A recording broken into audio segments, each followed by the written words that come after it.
It's giveaway time. Stick around to find out how you can win a brand new BALLR Heat paddle, the new BALLR Tour duffel bag, and a BALLR Hydro hat.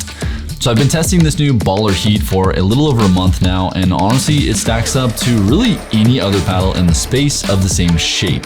And it's cheaper. So without further ado, let's dig straight into it. The new BALLR Heat comes in at a price of $140, and as always, you can use code STS Pickleball to save $14, making the price just $126.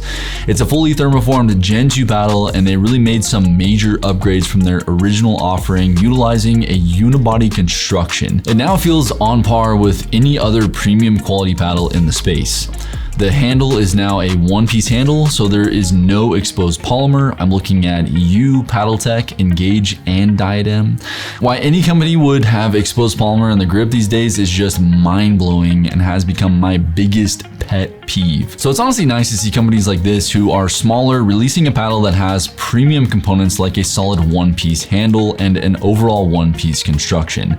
They went with the same silhouette as the Rhombus R1 Pulsar or the BALLR Mach 1 Forza, and performance-wise, there really isn't any difference at all. If you blindfolded me and put a Mach 1 Forza in my hand and then the BALLR Heat, I wouldn't be able to tell a difference.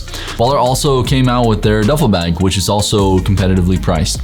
They're utilizing thermal lined components to keep your equipment safe in a hot car or if it's outside during a long play session, and it comes with a hook to latch the bag to the fence, which is super cool. Definitely a solid bag for the price if you're in the market for one.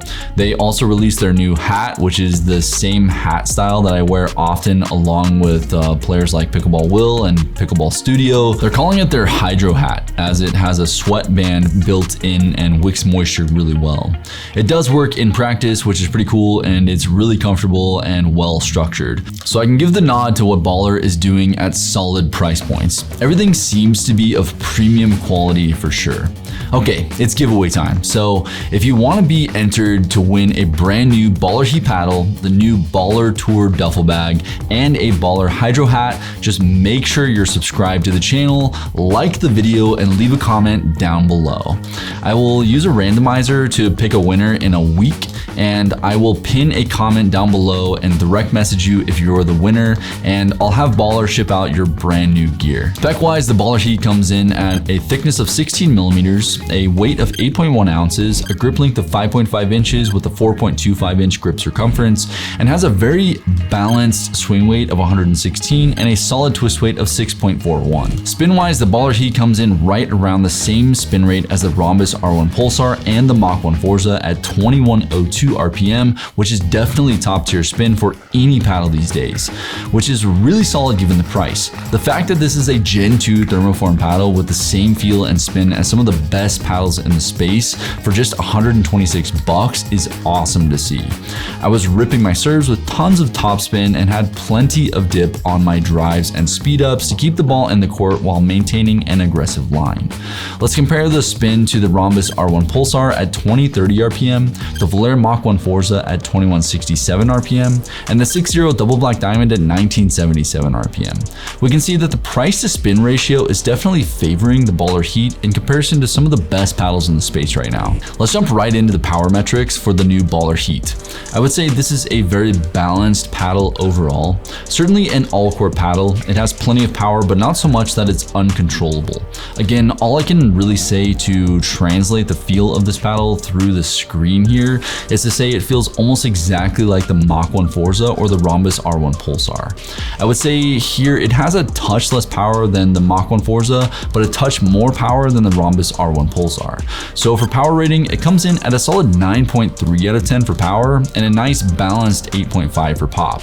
Let's go ahead and compare these numbers to the Rhombus R1 Pulsar at 9.2 for power and 7.1 for pop, the BALLR Mach 1 Forza at 9.5 for power and 8.5 for pop, and the 6.0 Double Black Diamond at 9.1 for power and 7.8 for pop.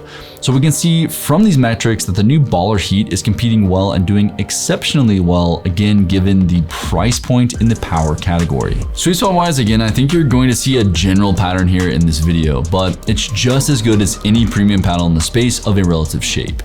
You'd be hard pressed to feel any sweet spot difference between the BALLR Heat and the Mach 1 Forza or the Rhombus R1 Pulsar. So for sweet spot, the BALLR Heat comes in at a solid 9 out of 10. Let's compare this again to the Rhombus R1 Pulsar at 8.5, the BALLR Mach 1 Forza at 9, and the 6.0 Double Black Diamond at 9.1. The Double Black Diamond wins by a small margin here just because of the taper. It has a touch wider of a face than the BALLR and thus has a bit larger sweet spot, but again, the BALLR Heat is quite a bit cheaper and has a really solid sweet spot overall. Control-wise, the BALLR Pro does surprisingly well. Being an all-court paddle, it really does everything well and is just a really solid paddle all around.